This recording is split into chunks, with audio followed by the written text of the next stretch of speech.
voz de Jesús a su iglesia.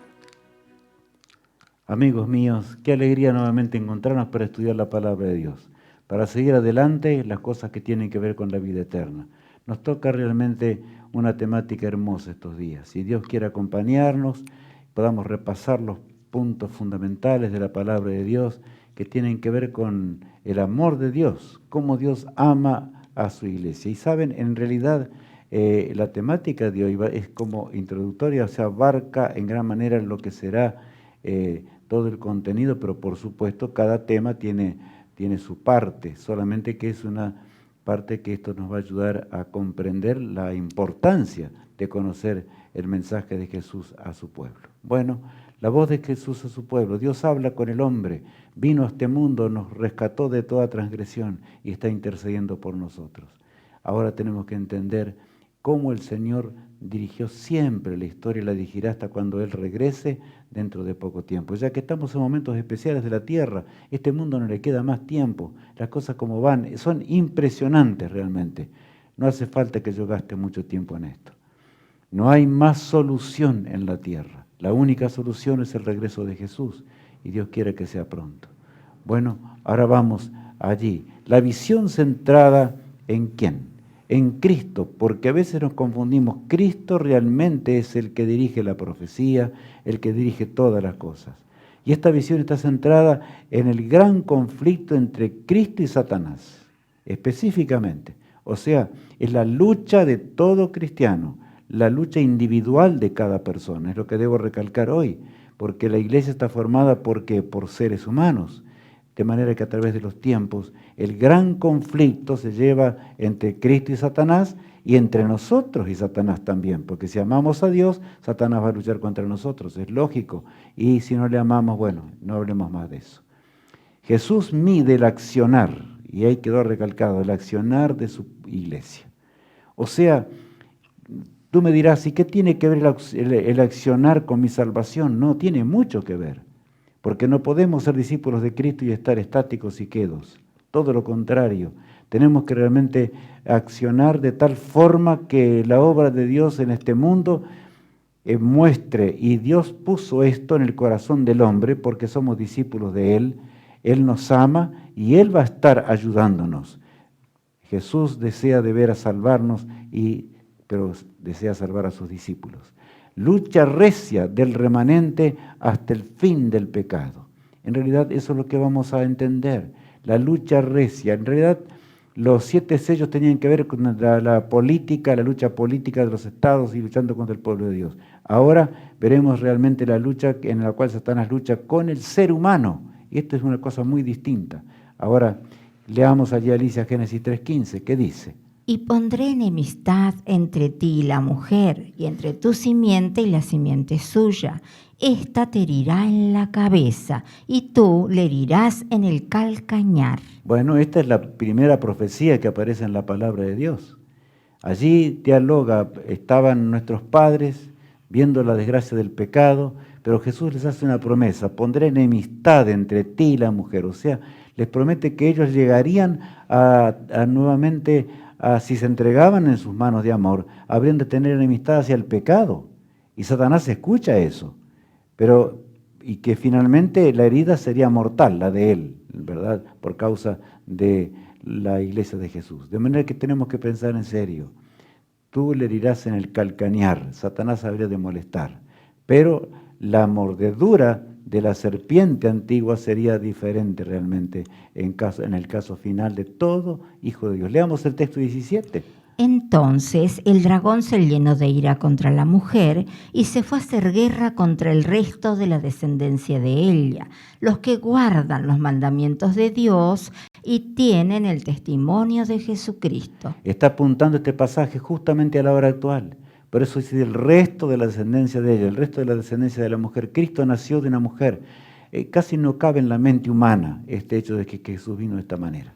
Vamos a repasar algunas cosas hoy, pero lo grande es que Satanás se llenaría de ira contra el resto de la descendencia de la mujer, y el resto es el remanente del fin, justamente nosotros. De manera que al ver la historia del diálogo de Cristo con su pueblo y su iglesia, nosotros vamos a entender el diálogo que Jesús tiene con nosotros también, por supuesto. ¿Qué dice este título? Un sábado feliz, 90 kilómetros de Éfeso. Bueno, allí estaba Juan prisionero, porque de esa manera se encontraba, a causa de la palabra de Dios. Ya vamos a leer enseguida, eso vamos a leer allí en el capítulo 1 de Apocalipsis. Yo, Juan, vuestro hermano y copartícipe vuestro en la tribulación, en el reino y en la paciencia de Jesucristo, estaba en la isla llamada Patmos por causa de la palabra de Dios y el testimonio de Jesucristo. Es notable, allí estaba porque no hubo nada que hacerle. El apóstol San Juan pasó por pruebas muy grandes y no pudieron matarlo porque Dios, justamente, todo un imperio no pudo matar al apóstol Juan. ¿Por qué? Porque él había echado su suerte con Jesús. Eso debemos recordar todos los días. Cristo necesitaba a Juan y para dar el mensaje a su pueblo, a su iglesia, a nosotros. De manera que Juan es el último de los discípulos, ¿verdad? En este caso, y por supuesto el que escribió el Apocalipsis bajo el mandato divino. El versículo 9 es un texto hermoso, 10 es hermoso realmente, y dice lo siguiente. Yo estaba en el Espíritu en el día del Señor y oí detrás de mí una gran voz como de trompeta. Mis hermanos, cuán grande es resaltar este pasaje. Qué sábado feliz habrá tenido allí Juan, cuando ahora se abre el cielo y ahora el Señor le muestra realmente el destino del pueblo de Dios, las luchas, el conflicto que tendría, las que él mismo tendría que pasar, pero por supuesto el pueblo de Dios, hasta el fin del mundo, hasta que terminase todo. Pero yo estaba en el Espíritu en el día del Señor, ¿verdad? Habla que estaba en la visión en el día del Señor, y continué diciendo así. Que decía, yo soy el alfa y la omega, el primero y el último. Escribe en un libro lo que ves y envíalo a las 7 iglesias que están en Asia, a Éfeso, Esmirna, Pérgamo, Tiatira, Sardis, Filadelfia y la Odisea. Bueno, Cristo toma ahí 7 iglesias en forma muy especial, pero ya vamos a ver enseguida eso. Toma 7 iglesias que habrían de ser realmente como solo la providencia podía hacerlo, de manera que él toma como ejemplo en la visión a iglesias que tuvieron su desarrollo y así debería ser serían un anuncio de lo que pasaría en la historia cristiana hasta el fin, hasta cuando Jesús regrese por segunda vez. Y allí vemos ahora Patmos, se encontraba allí las 7 iglesias usadas como ejemplo de la historia cristiana en este mundo hasta cuando el Señor regrese otra vez.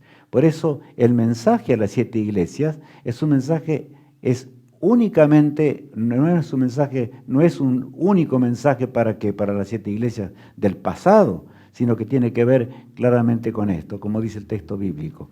Escribe las cosas que has visto, las que son, o sea, estaba viendo las cosas que habrían de acontecer en sus días, y él mismo ya es testigo de eso, y también las que habrán de ser después de esta. De manera que son 2 puntos básicos para entender el mensaje de Cristo y el diálogo de Cristo con su pueblo, con su iglesia. Las que son. ¿Por qué? Y ahí vemos, la lámina lo dice todo. ¿Por qué? Los discípulos pasaron momentos terribles. Ese calcanear que habría de morder la serpiente fue atroz después que Cristo se fue a los cielos. Trató de vencer a los discípulos, a Cristo no lo pudo vencer. Entonces quería vencer a los discípulos de alguna manera, quería vencer a los discípulos. Eso debe quedar claro en nuestra mente. No hay paz realmente con el príncipe del pecado. No puede haber paz. Es una lucha constante y permanente. Tiempos dramáticos de la iglesia apostólica. Y ahora puedes leer, dice lo siguiente. Mateo, muerto a espada en Etiopía. Pensar que San Mateo, que había dejado todo por el Señor. Pero San Mateo se sintió feliz y predicó con el poder del cielo. Conocemos cómo el Evangelio se esparció por el mundo conocido, hasta que por último, por supuesto, lo mataron de la forma que dice allí, espada, ¿no es cierto? San Marcos murió arrastrado por las calles de Alejandría. Nos cuesta entender esto, pero ellos dieron su vida y es la única forma en que la obra podía despegar en esos días.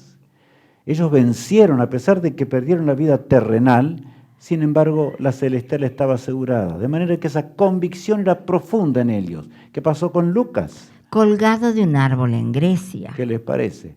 Nada menos que ese médico extraordinario de aquellos días, ¿verdad?, que hablaba al pueblo de Dios. en una forma extraordinaria. Inclusive era más detallista en muchos detalles que San Lucas narra en su Evangelio, realmente son emocionantes. Sin embargo, la muerte le llegó también.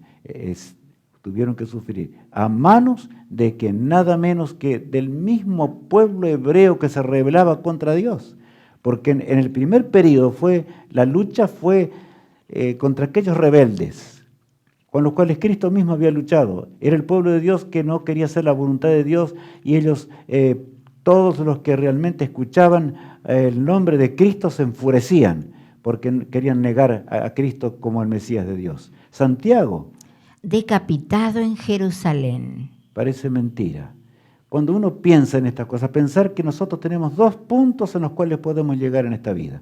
O somos discípulos de Cristo y nos enrolamos en las filas del pueblo de Dios y nos ponemos de parte de la iglesia de Jesús con todo nuestro corazón, lo que somos.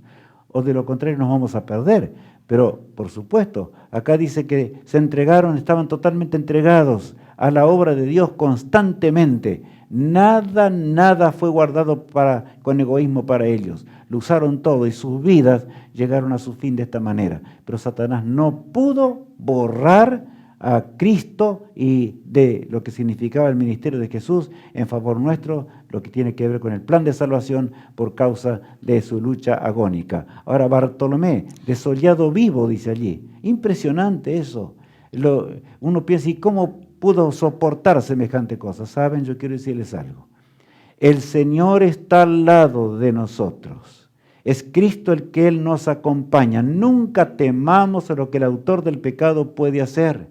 Temamos a lo que Satanás puede realizar, cuando de veras nos desviamos del camino de la salvación. Pero cuando andamos en los caminos de Dios, jamás temamos, porque el Señor estará con nosotros. Él es la promesa de Dios. El apóstol Pedro, que fue un hombre realmente elocuente, llegó a ser un predicador grandioso por el poder de Dios. ¿Qué pasó con el apóstol Pedro? Crucificado cabeza abajo en Roma. Y a mí me llama la atención porque el apóstol Pedro, cuando él llegó el momento de ser ejecutado, ¿qué pasó con él? Simplemente él dijo, es demasiado privilegio morir como Cristo murió. Yo quiero morir al revés. Y lo crucificaron al revés. A tal punto llegó. Pero ellos tenían su vista y su mirada puesta en el galardón, en el reino eterno, una vida eterna que es comparada con esta miserable vida que tenemos en esta tierra llena de problemas y desastres. Y ahora Juan, que se encontraba en Patmos en ese sábado que estamos estudiando hoy, ¿verdad? ¿Qué pasa con San Juan? Caldera de aceite, Patmos. La caldera de aceite no pudo matarlo. Ellos hicieron lo que podían, bueno, no pudieron.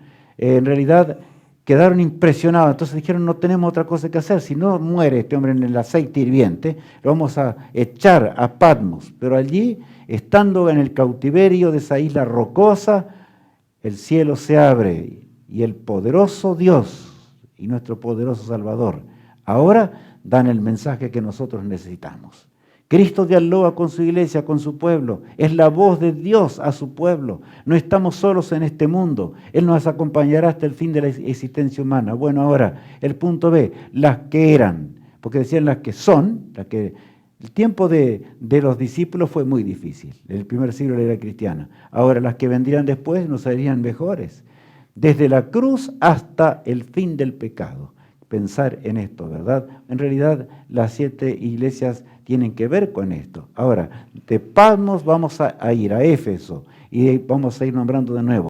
Éfeso se encontraba allí a unos 90 kilómetros más o menos, como leíamos recién. Estaba Esmirna después estamos en la iglesia de Pérgamo, luego en la iglesia de Tiatira y vamos siguiendo, ¿verdad?, a esta profecía hasta el lugar de allí de Sardis, donde realmente las cosas no fueron fáciles, pero cada punto de esto que estamos viendo es un ejemplo de lo que pasaría en la era cristiana. O sea, Dios le revela a su iglesia, a su pueblo, le dice, hijos míos, la serpiente antigua va a luchar contra ustedes. Y va a pasar como pasó en el tiempo de Éfeso, va a pasar como pasó en el tiempo de Esmirna, va a pasar como pasó en el tiempo de Pérgamo, va a pasar como pasó en el tiempo de Tiatira, a través de los siglos. Va a pasar a través, y ¿saben qué? Podemos poner las mismas fechas que realmente existieron en los celios, porque esto tiene que ver directamente con eso. Sardis, y llega al tiempo de Filadelfia. Filadelfia es una iglesia fiel, pero maravillosa, ya vamos a estudiarlo oportunamente. Y por supuesto la última iglesia es la Odisea, que aparece allí en la palabra de Dios. Ahora, no solamente en realidad la Odisea significa pueblo juzgado. ¿Por qué? Porque estaría en el tiempo del juicio investigador, en nuestro tiempo, ahora, de paso, en el tiempo de la mayor lucha satánica contra el pueblo de Dios. Mientras el destino eterno de todo el odicense habría de definirse en esta hora del fin. Por lo tanto, es serio. El gran juicio investigador, el juicio previo, ¿se acuerdan? A la segunda venida de Jesús. Cuando Él deje de interceder, vendrán después las plagas y vendrá el fin de la historia humana. Ahora bien, Jesús vendrá pronto porque las señales lo dicen. Este mundo no va más, decía hace un ratito atrás, y no va más en serio. Pasaremos 1000 años con Cristo en los cielos para entender aún lo que está pasando ahora en ese juicio investigador. Todo revelado por amor. Así es Dios. Dios nos ama mucho, ama a su pueblo y lo ama de todo corazón. Él nos ama y quiere compartir la vida eterna y las glorias eternas también. Así es Cristo, porque Jesús es su carácter.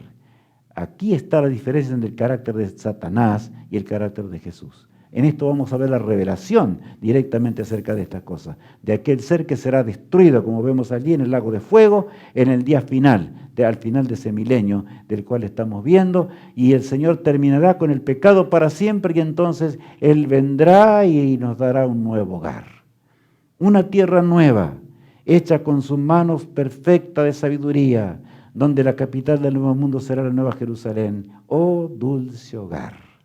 Hogar en el cual debemos anhelar cada día que Él llegue pronto. Tenemos una mansión eterna y este debe ser el pensamiento central de nuestra vida, realmente si queremos pronto llegar a estar con Jesús. Ahora, Juan y Daniel, o sea, el Apocalipsis y Daniel, están íntimamente relacionadas.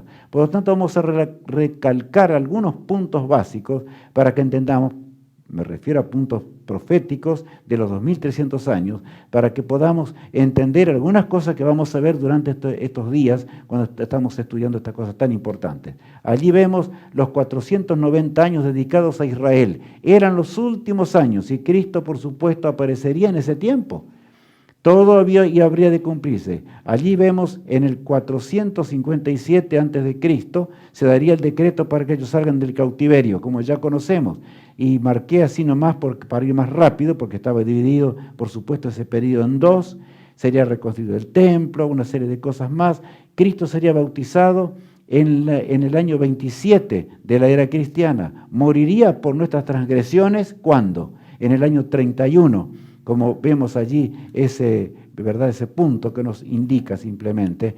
Y desgraciadamente Israel sería ya rechazado por Dios. Me cuesta decirlo. No es que Dios rechazó, sino que Israel rechazó al Señor. Y por supuesto les vino la condena y caer en las manos de Satanás es el drama. Allí Jerusalén fue destruida en el año 70, como todos conocemos. Y vemos el fin de Israel y por supuesto, sin embargo, la profecía no cesa.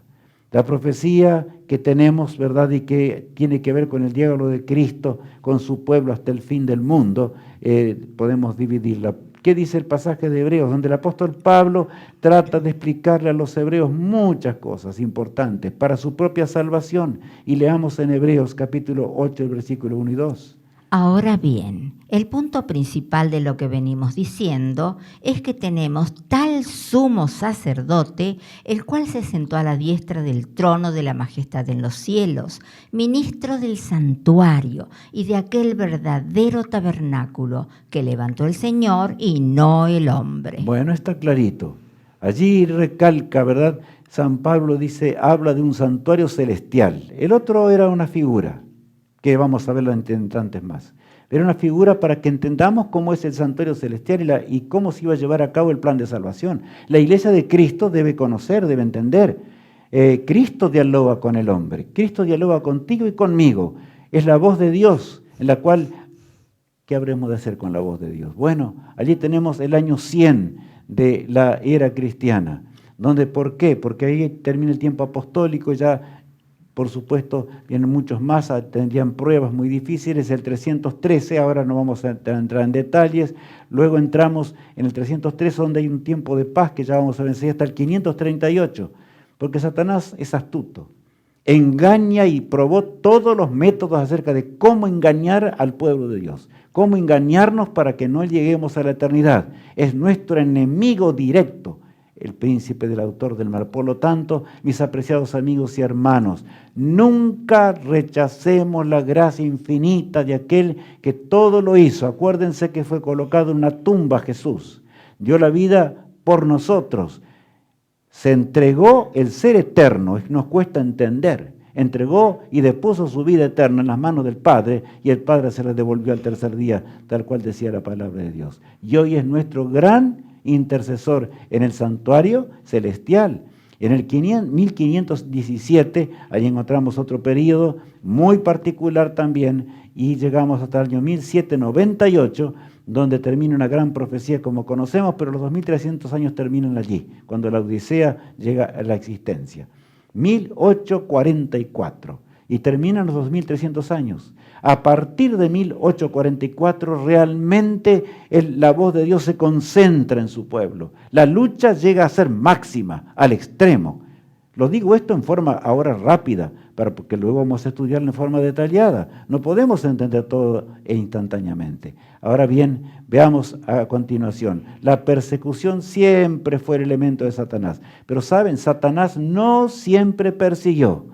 Hubo momentos que cesó la persecución, para que entrase la apostasía y lo más grande posible dentro del pueblo, de las filas del pueblo de Dios. Porque cuando el hombre está lejos de Dios no puede vencer. Y entonces atacó repentinamente con feroz persecución. Y esto ocurrió, miren allí. Es notable, entre el 313, el edicto de Milán, y el edicto de Justiniano en el 538, código de Justiniano, ¿verdad? Pasaron 225 años, allí dice. Y ahí comenzó la larga persecución de los 1260 años. Y ahí vemos otra época. Desde 1798 hasta el día de hoy, hasta esta fecha, pasaron 225 años. Qué casualidad, ¿verdad? Y el mundo está lejos de Dios. Es cuando realmente el homosexualismo, ya los hombres lo han colocado en las leyes, todo término de pecado, y todo nos avisa que Cristo vuelve, la tierra tiembla, hay inundaciones, hay fuego, hay toda especie de pecado, y los hombres preparados para la guerra que podrían destruir el mundo en un ratito. Pero ¿sabes? Porque es este el momento que Cristo señaló. El mundo, en el momento más alejado, Satanás va a actuar. Y va a actuar para tratar de terminar con la iglesia de Dios. Eso es lo que el Señor nos dice.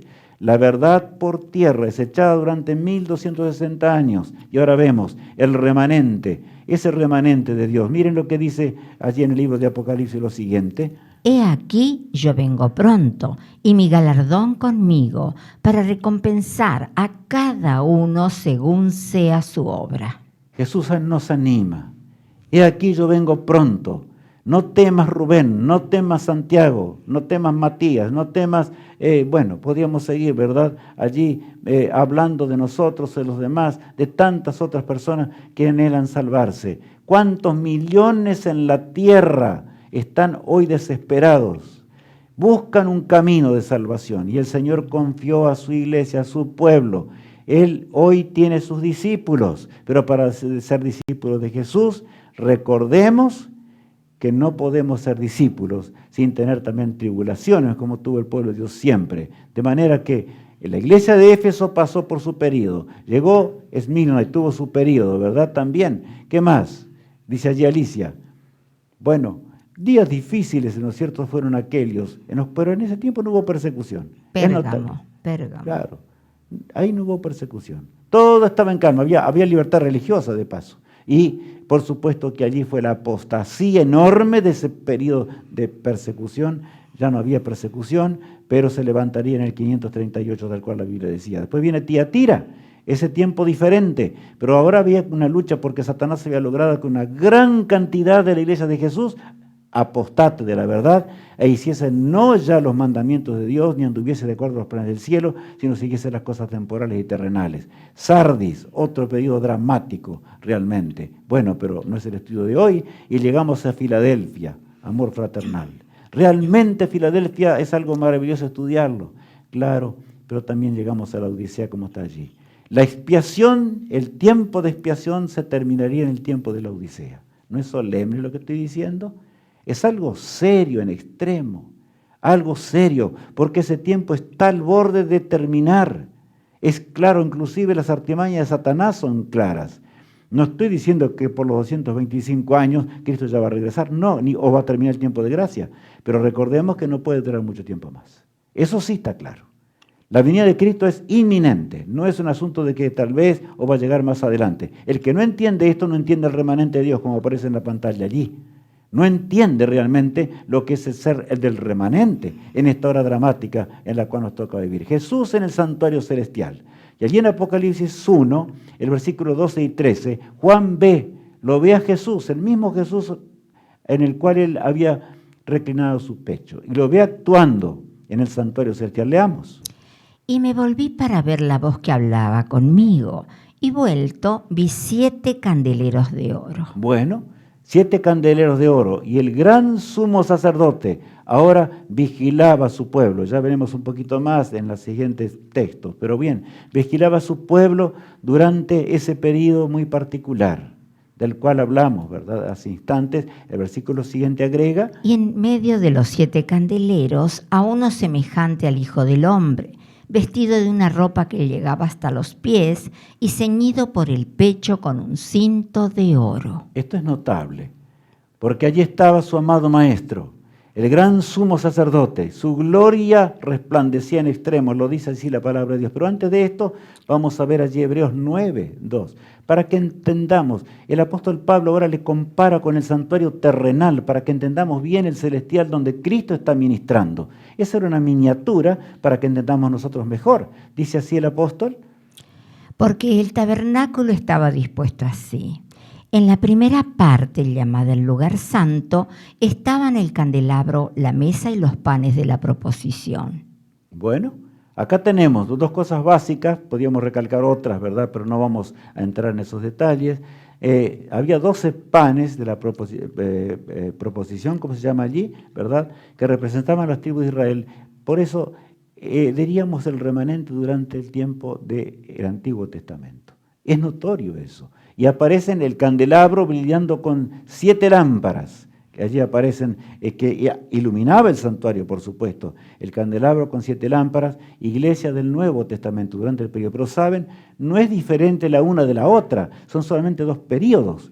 La cruz del Calvario divide esto, el Cordero de Dios que llega a este mundo, pero la salvación es la misma. Por fe siempre, en el Corderito por un lado, que ahí en ese santuario, por supuesto, su sangre se asperjaba continuamente y simbolizaba a Jesús, la sangre purpurina de aquel que dio su vida por nosotros. Y en la hora actual nosotros por fe miramos hacia la cruz. El servicio diario de ese santuario, para recordar solamente, leamos el texto 6 ahora de Hebreos. Y así dispuestas estas cosas, en la primera parte del tabernáculo, entran los sacerdotes continuamente para cumplir los oficios del culto. Bueno, continuamente, el continuo, todos los días el sacerdote entraba allí y hacía lo que tenía que hacer. Asperjaba en el lugar indicado la sangre expiatoria que simbolizaba a Jesús.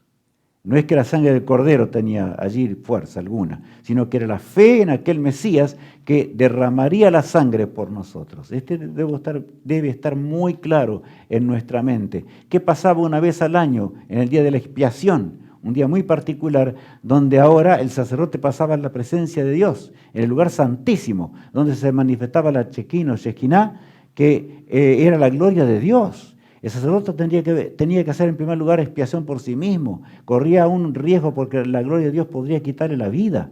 Era algo extremadamente sublime. El pueblo de Dios se encontraba rodeando ese lugar, el lugar del santuario terrenal. Y por supuesto el texto es solemne de Levítico 23 y dice: el que no se afligiere en ese día será cortado de su pueblo. Bueno, separado del pueblo de Dios. Nosotros no queremos ser separados. Jesús dialoga con su iglesia y lo hizo siempre. Nunca Dios nos abandonó.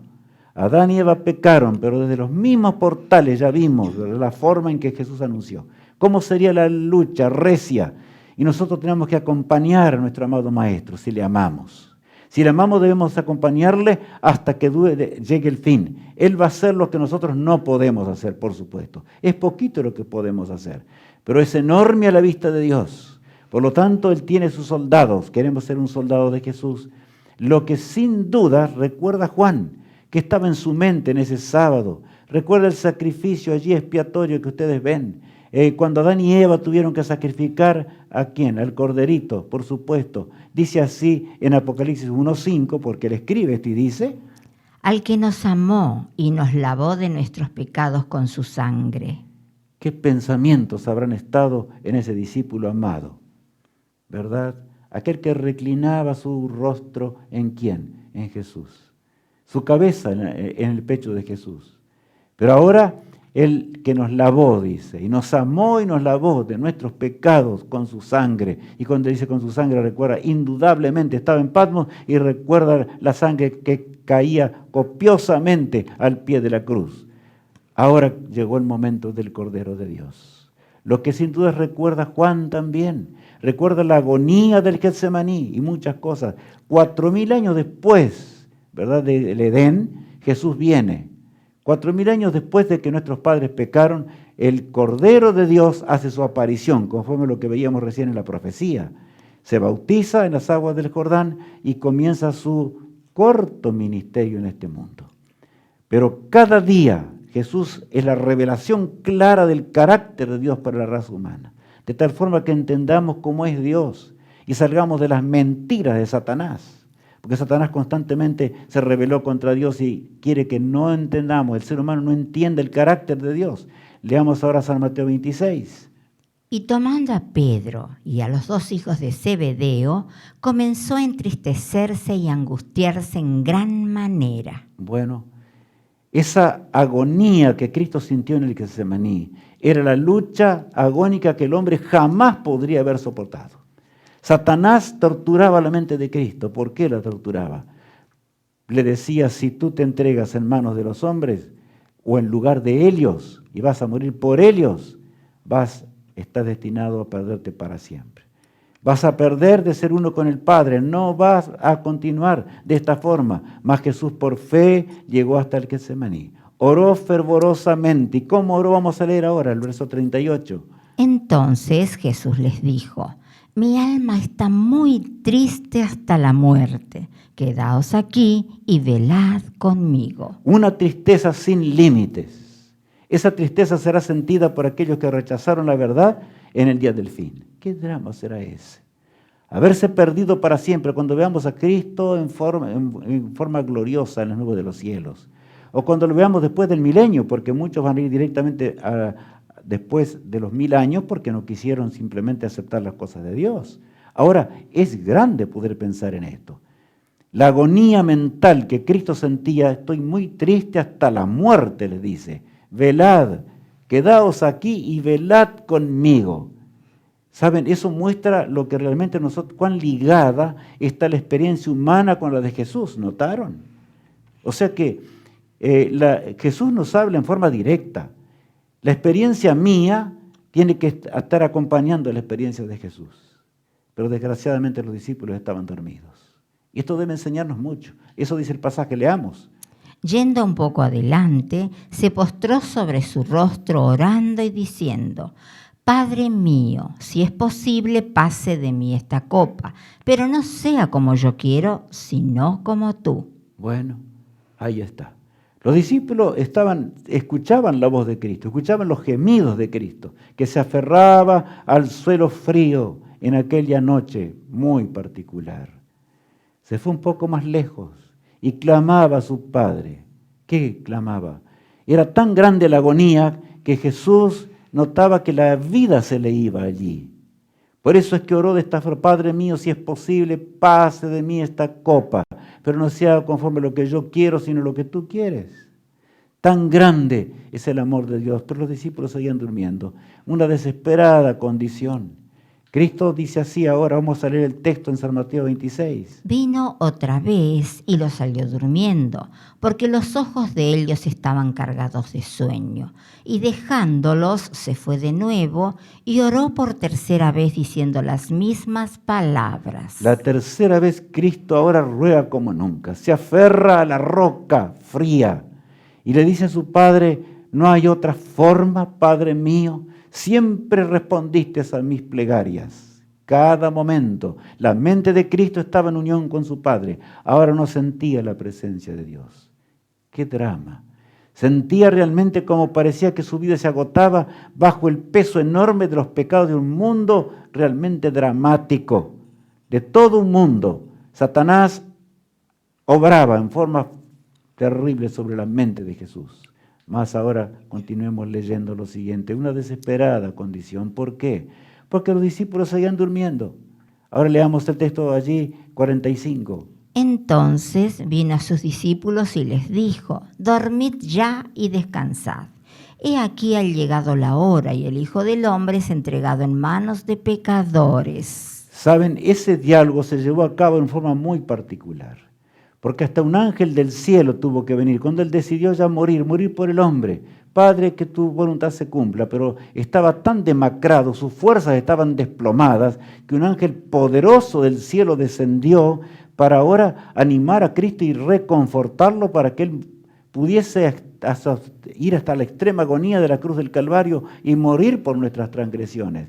Por eso vemos allí a Cristo en la lámina, ¿verdad? Simplemente una lámina para que podamos entender mejor. El ángel que ahora fortalece al autor de la vida. Qué impresionante. Y saben, a mí me impresiona esto. Él se fue porque los discípulos parecía que ya no había más nada que hacerle. Pero repentinamente aquel que se levanta por el poder de Dios les dice así a los discípulos, levantaos, vamos, ved, se acerca el que me entrega. Cristo habla en forma profética en ese momento, para que los discípulos que estaban adormecidos despertaran de ese letargo espiritual terrible. 1000 años antes, la profecía lo anunciaba en forma categórica. Y los discípulos conocían de memoria los salmos y muchas cosas más. Sabían lo que se hablaba allí del Mesías, pero habían sido tan impresionados por las doctrinas farisaicas y demás que realmente no comprendían del todo la misión de Cristo en este mundo. ¿La comprendemos nosotros? Vamos a repasar un poquito esta profecía. ¿Qué dice allí, Alicia? Porque no me afrentó un enemigo lo cual habría soportado, ni se alzó contra mí el que me aborrecía, porque me hubiera ocultado de él. Bueno, claro, aquí dice no se acercó, a ver, porque no me afrentó un enemigo, lo cual habría soportado. Pero ¿quién era realmente el que se acercó para entregarlo? Nosotros decimos Judas Iscariote, ahora leamos el verso 13. Sino tú, hombre al parecer íntimo mío, mi guía y mi familiar, que juntos comunicábamos dulcemente los secretos y andábamos en amistad en la casa de Dios. ¿Saben que la profecía se extiende hasta los cielos mismos? Cristo era compañero de Lucifer en el principio y por eso se expresa de esa manera. Y ahora sí lo mismo pasó aquí en la tierra. Satanás logró endurecer el corazón de Judas Iscariote más y más y más, hasta que fue y lo entregó por 30 monedas de plata. Pero los discípulos al ver la profecía tenían que despertar del todo y estaban allí mirando fijamente, acompañaban a su Salvador, pero todavía no alcanzaban a entender del todo. Leamos a continuación su terrible agonía ahora. Ahora lo encontramos a Jesús, después de haber sido enjuiciado y demás, lo vemos a Cristo llegando hasta el lugar donde Él es crucificado. ¿Y qué dice la palabra de Dios? Porque perros me han rodeado, me ha cercado cuadrilla de malignos, horadaron mis manos y mis pies. De manera que la profecía de 1000 años debía despertar a los discípulos. ¿Cómo no? Tenían que despertar, ellos conocían estas cosas. Y la mente estaba concentrada cuando Cristo dice, preguntan la turba asesina, ¿verdad? Allí cuando Judas entrega a su maestro con un beso, y entonces pregunta y dice, bueno, ¿a quién buscáis? A Jesús, el Nazareno, el Cristo, el que se da por Cristo. Y Jesús que dice, yo soy, y cayeron como muertos instantáneamente. La oportunidad para los discípulos y para que las demás entendieran de quién era. Era un ser divino, pero sin embargo Él se había entregado por nuestras transgresiones. Y ahora nuevamente toman, se ponen de pie y continúa, pero ya estaba predicho. Isaías 53 habla de esta manera. Mas el herido fue por nuestras rebeliones, molido por nuestros pecados. El castigo de nuestra paz fue sobre él, y por su llaga fuimos nosotros curados. Aquí habla de la curación eterna que podemos recibir hoy si de veras entendemos el carácter de Jesús. Mas el herido fue por nuestras rebeliones, molido por nuestros pecados, y el castigo de nuestra paz fue sobre él, y por su llaga fuimos curados. Esas llagas que Cristo soportó de nuestras transgresiones, en el dolor agónico, tanto en el Getsemaní como en los tribunales, como en la cruz del Calvario ahora, cuando su vida se extinguía, allí en la roca horadada y caía la sangre en forma copiosa. Pero ahora Juan ve a su amado Salvador. Miramos el cuadro repentinamente. Cambiemos, porque Juan estaba en Patmos y ve el cuadro en ese sábado glorioso, el día del Señor de reposo, ¿verdad? Y lo ve. ¿Cómo lo ve? Vamos a leer el texto. Cuando le vi, caí como muerto a sus pies, y él puso su diestra sobre mí diciéndome: no temas, yo soy el primero y el último, y el que vivo y estuve muerto. Mas he aquí que vivo por los siglos de los siglos. Amén. Y tengo las llaves de la muerte y del Hades. Qué texto, ¿verdad? Juan tiembla al ver el rostro de Cristo, ver su esplendor de ese gran sumo sacerdote que tenemos en los cielos. Y no puede soportar la naturaleza humana, cae como muerto, dice allí la palabra de Dios, pero el Señor lo levanta y ¿qué le dice? No temas, Juan, yo soy el mismo que estuve con ustedes. Ustedes me vieron en la cruz, me vieron morir. O sea que la sangre se mezcla con la gloria. ¿Estamos entendiendo nosotros esto? La sangre purpurina vertida por nuestras transgresiones se mezcla con la gloria del Eterno. Ese es nuestro Salvador. Eso debe ser comprendido grandemente. Juan ahora es levantado por el Señor, igual que en aquel momento allí en el Getsemaní, que ellos no habían podido hacer nada. Por lo tanto, si nosotros no sentimos nada por predicar el Evangelio, no tenemos noción de lo que es hacerlo. Somos discípulos, pero realmente no entendemos lo que es llevar adelante la obra de Dios. Mis hermanos, es porque estamos dormidos, así como estuvieron los discípulos allí en el Getsemaní. Juan ve ese cuadro. Ve a su amado Salvador lleno de gloria. ¿Cómo será cuando lo veamos en el día final, verdad? Continúa diciendo: tenía en su diestra 7 estrellas, de su boca salió una espada aguda de 2 filos, y su rostro era como el sol cuando resplandece en su fuerza. Bueno, tenía en su diestra, ¿qué? 7 estrellas. De manera que allí está indicando algo. La mano poderosa que una vez creó el universo. La misma mano que hizo las galaxias. El que extendió todo, las mismas manos que fueron traspasadas en la cruz del Calvario. Tenía algo en su mano. ¿El símbolo de qué? De las 7 iglesias. Ya vamos a ver ahora, leer los pasajes. Leamos Apocalipsis 1:20. El misterio de las 7 estrellas que has visto en mi diestra y de los 7 candeleros de oro. Las 7 estrellas son los ángeles de las 7 iglesias, y los 7 candeleros que has visto son las 7 iglesias. Ángeles significa mensajeros, de manera que el Señor siempre hablaría con su pueblo. Por eso aparece allí un ángel por cada iglesia, es lo que está diciendo el texto bíblico, en otras palabras. Ahora, Jesús, nuestro poderoso Salvador, y continuemos leyendo, nos habla tiernamente. No olvidemos esto en este día. Él nos habla con ternura. Así es el plan de salvación, no puede ser otra manera.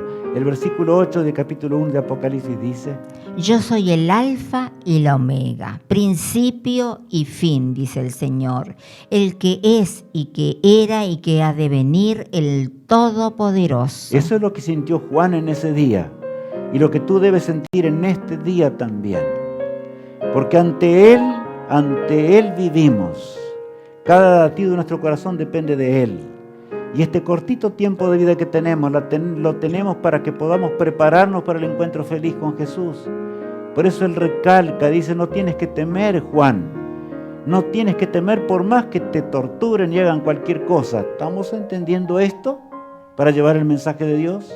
Porque ya veremos enseguida, Cristo está midiendo, porque va a medir el accionar de su pueblo hasta el fin. Eso es lo que tiene que ver este mensaje. Yo soy el alfa y el omega, los dos letras del alfabeto griego, la primera y la última, el principio y el fin, dice el Señor. El que es, que era y que ha de venir, el Todopoderoso.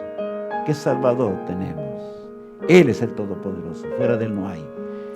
Dice la pluma inspirada, han deseado toda la gente allí, el capítulo 17, lo siguiente, página 17, perdón. Dios dio a su Hijo unigénito para que llegase a ser miembro de la familia humana y retuviese para siempre su naturaleza.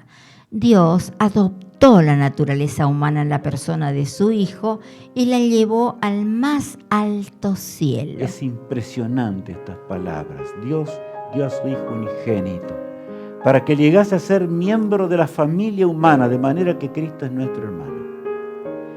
Ese Cristo glorificado se entregó, no había otra forma de salvar al hombre. Él se entregó para ser humano. ¿Y por cuánto tiempo? Me dirás. Miren lo que dice el versículo 6 de Apocalipsis 1. Y nos hizo reyes y sacerdotes para Dios su Padre.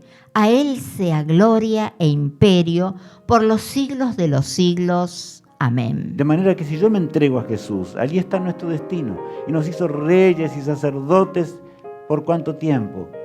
Para siempre. Su imperio es eterno. Y reinaremos por los siglos de los siglos, es lo que exclama. Ahora exclama también la pluma inspirada lo siguiente, leamos. En Cristo, la familia de la tierra y la familia del cielo están ligadas. Cristo es glorificado en nuestro hermano. El cielo está incorporado en la humanidad, envuelta en el seno del amor infinito. ¿No les parece grandioso lo que Dios dice allí? En Cristo, la familia de la tierra y la familia del cielo están ligadas. Cristo glorificado es nuestro hermano. ¿Está claro? Es nuestro hermano. El cielo está incorporado en la humanidad. ¿Envuelto en qué? Envuelta en el seno del amor infinito. No puede haber palabras más grandes. Yo no encuentro una cita mayor que esta. Que de tal forma nos amó el Señor que dio su vida para que nosotros podamos ser uno con Él, para siempre, por una eternidad. Cristo se entregó para gustar de nuestra naturaleza para siempre y aún siendo glorificado tendrá las señales de los cruentos clavos en sus palmas, en sus pies y también las señales de la corona de espinas, ¿verdad? Que recordarán de ese momento cuando el pueblo enfurecido, porque no hay dos posiciones en este mundo, rechazaron la gloria de Dios, rechazaron las cosas de Dios y allí lo vieron a Jesús golpeado, extremadamente golpeado, y él nada menos que el gobernador, pobre Pilato, que decía, ¿quién queréis que os suelte? Leamos el texto. Y respondiendo el gobernador les dijo, ¿a cuál de los dos queréis que os suelte? Y ellos dijeron, a Barrabás. Pilato les dijo, ¿qué pues haré de Jesús llamado el Cristo? Todos le dijeron, sea crucificado. Y el gobernador les dijo, pues qué mal ha hecho. Pero ellos gritaban aún más diciendo, sea crucificado. Es que el pecado no tiene razón. O sea, estaban ya embrutecidos, usar ese término. Estaban dominados por la mente satánica. Ya no había más, no hay nada que hacerle. Y gritaban, sea crucificado, suéltanos a Barrabás, que era un ladrón atroz de aquellos días. Y por supuesto, Pilato se lavó las manos, como ya conocemos, y entregó a nuestro amado Salvador. El mismo que es nuestro intercesor en el santuario celestial. Allí estaban al pie de la cruz del Calvario, inclusive había líderes religiosos, por supuesto, allí. Estaban los soldados romanos, se encontraban allí al pie de la cruz del Calvario. Y el Salmo 22, escrito casi 1000 años antes, decía lo siguiente. Todos los que me ven me escarnecen, estiran la boca, menean la cabeza diciendo, se encomendó a Jehová, líbrele él, sálvele, puesto que en él se complacía. Ahí estaba predicho. Los judíos entendían esto, porque los salmos hasta eran cánticos, los cantaban. De manera que ellos, la profecía estaba clara, lo entendían, pero sin embargo meneaban la cabeza, se hincaban con una rodilla, cumpliendo la misma profecía de 1000 años antes, ¿verdad? Y no se convirtieron. Claro que sí, que hubo muchos que al pie de la cruz se convirtieron, porque así es Dios. Así es nuestro hermano mayor, que nos amó infinitamente, nos amó para que vivamos para siempre. Mi apreciado hermano en Cristo Jesús, no vamos a entender el amor de Dios. ¿Qué hacemos nosotros hoy? Al final del conflicto, cuando todavía maravillosamente Jesús prolonga su misericordia en el santuario celestial. La sangre caía al pie del Gólgota a coagulones y se amontonaba. Leamos el pasaje de Isaías 53 ahora. Mas Él, herido fue por nuestras rebeliones, molido por nuestros pecados. El castigo de nuestra paz fue sobre Él, y por su llaga fuimos nosotros curados. Todos nosotros nos descarriamos como ovejas, cada cual se apartó por su camino. Mas Jehová cargó en Él el pecado de todos nosotros. ¿Por qué dice cargó en Él el pecado de todos nosotros? Porque Él es poderoso para rescatarnos a todos de cualquier circunstancia en la cual nos encontremos. Y cuando el hombre duda de esto, yo no alcanzo, difícilmente que me alcance hoy a contar una historia de hombres que dudan de la conversión de una persona. Esto es horrendo a la vista de Dios. Es rechazar a Cristo en realidad. Es terrible. Simplemente dice, todos nosotros nos descarriamos, cada uno por su camino. No hay justo ni a un uno. Hasta el más vil pecador, como podamos llamarle, ¿verdad? En aquel tiempo los discípulos decían la ramera. Ahí está, no, ¿cómo lo va a perdonar? Él no es el Hijo de Dios. Pero saben, Jesús les dijo, las rameras van delante de vosotros al reino de los cielos. No es porque tenían que continuar así, sino que Él podía convertir a las rameras en mujeres que no fuesen más rameras. Esa es la grandeza de Dios. Y mi hermano, si no entendemos esto, no hemos entendido el Evangelio. Por más que hayamos estudiado y llevemos un ropaje especial, tengamos un traje y una buena corbata, no sirve para nada, a menos que nos entreguemos a Jesús. La misericordia de Dios desde una eternidad hasta la otra. Y ahora leamos, ¿qué significa ser cristiano realmente? El apóstol Pablo lo resume de esta manera en Filipenses. Haya pues en vosotros este sentir que hubo también en Cristo Jesús, el cual, siendo en forma de Dios, no estimó el ser igual a Dios como cosa a que aferrarse. ¿Qué texto es este? Haya pues en vosotros el sentir de Cristo. Tenemos el sentir de una entrega total por el ministerio de Jesús, con las almas que hoy están perdidas, hundidas en la transgresión, hundidas en el pecado. El universo con asombro presenció la escena del Gólgota, casi sin poder entenderla. El versículo que sigue dice lo siguiente: sino que se despojó a sí mismo, tomando forma de siervo, hecho semejante a los hombres, y estando en la condición de hombre, se humilló a sí mismo, haciéndose obediente hasta la muerte, y muerte de cruz. Se humilló a sí mismo. Eso debe estar grabado. Contrasta totalmente con el carácter del príncipe del mal. Aquel que se enalteció, que quería ser como Dios. Ahora Cristo llega al extremo de sacrificio, se humilló a sí mismo y toma nuestra naturaleza para morir una muerte eterna que nosotros teníamos que pagar. ¿No es esto admirable? Todo el universo observó, como dice allí, con vivo interés las escenas del Gólgota. Los ángeles lloraban. Los ángeles entendieron más el carácter de Dios en la cruz del Calvario realmente. Continuamos leyendo en el profeta Oseas, 8 siglos antes que Cristo viniese a la tierra, decía lo siguiente: venid y volvamos a Jehová, porque Él arrebató y nos curará, hirió y nos vendará, nos dará vida después de 2 días, en el tercer día nos resucitará y viviremos delante de Él. Qué impresionante lo que dice allí. Él nos va a rescatar. El pecado nos hirió. Y el Señor no pudo dejar a Adán y Eva en el jardín del Edén. No, el pecado tiene que ser corregido si queremos ser felices por la eternidad. Pero Cristo vino a redimirnos. Nos dará vida, dice, después del tercer día. Y Cristo resucitó justamente en el tercer día, muy de mañana, como dice la palabra de Dios. De manera que está claro el cumplimiento de todo ello. Ahora, la frase que leemos allí. Hijo mío, ¿me seguirás en el gran conflicto? ¿Seguiremos a Jesús en el tremendo conflicto? Y al ver ahora el vaivén de su pueblo, cuando veamos a las 7 iglesias, vamos a entender más de cerca el amor de Dios. Vamos a entender la forma en que podemos llegar a ser salvos, porque eso es lo que interesa. La forma en que Él espera que seamos en esta vida, para que podamos vivir para siempre, porque Él nos hace un llamado. El Apocalipsis se cierra de esta manera, leamos. Y el espíritu y la esposa dicen, ven. Y el que oye diga, ven.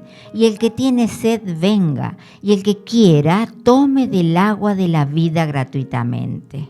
Qué texto, verdad, hermoso. Podríamos hablar tanto tiempo acerca de él. El Espíritu Santo de Dios, la esposa del Cordero, un símbolo de las glorias eternas del pueblo de Dios que tendremos pronto en la Jerusalén celestial. Ahora bien, el que tiene sed, beba. ¿Tenemos sed de Jesús en el día de hoy? ¿Estamos entendiendo esto realmente a fondo? Como el Padre me envió, yo te envío a ti. Digo en 2 palabras. Estaba pensando hace un ratito atrás en una persona que estaba entregada a la prostitución, en un momento muy difícil de su existencia, cansada de vagar por esta vida y por este mundo. Llega hasta su casa y sin esperanza, no conocía al Señor como realmente debía conocerla.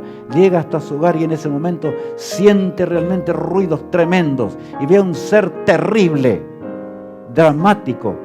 Era el príncipe del mal que estaba frente, pero al lado aparece otro ser más brillante, muy en gloria, por supuesto, Jesús, el poderoso Rey. Esta persona cae al suelo, pide a Jesús que lo libere, aunque no conocía todavía la palabra de Dios como nosotros la entendemos hoy.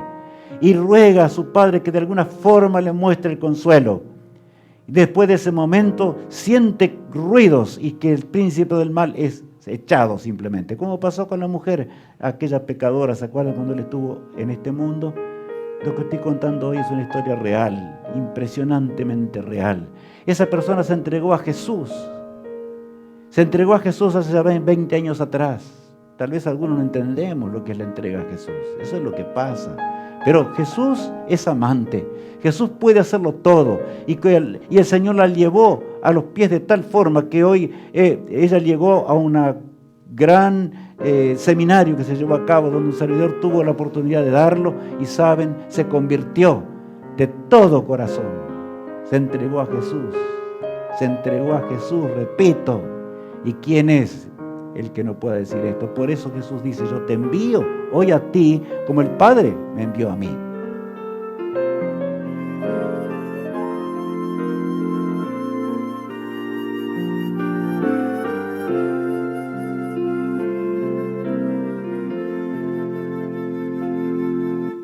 Te envío a ti a un mundo que perece para servir a Dios con devoción.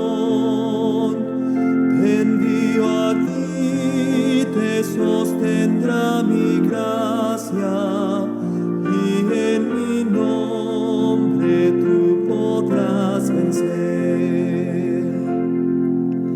Te envío a ti a un mundo desolado que olvidó el precio de la cruz.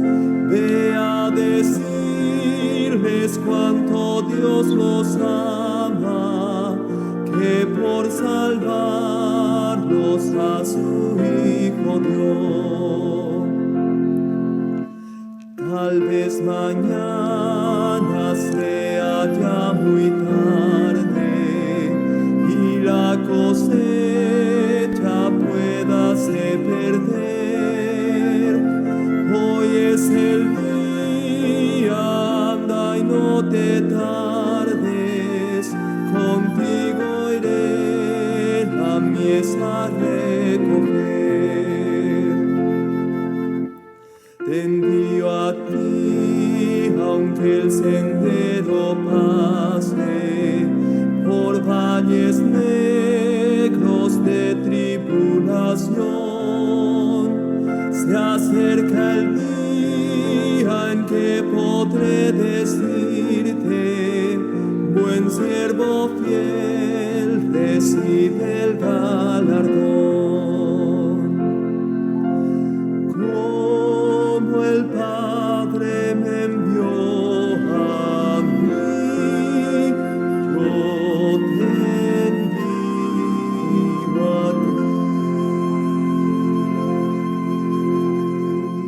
Vamos a ir al mundo sin nuestras conveniencias personales para rescatar al perdido.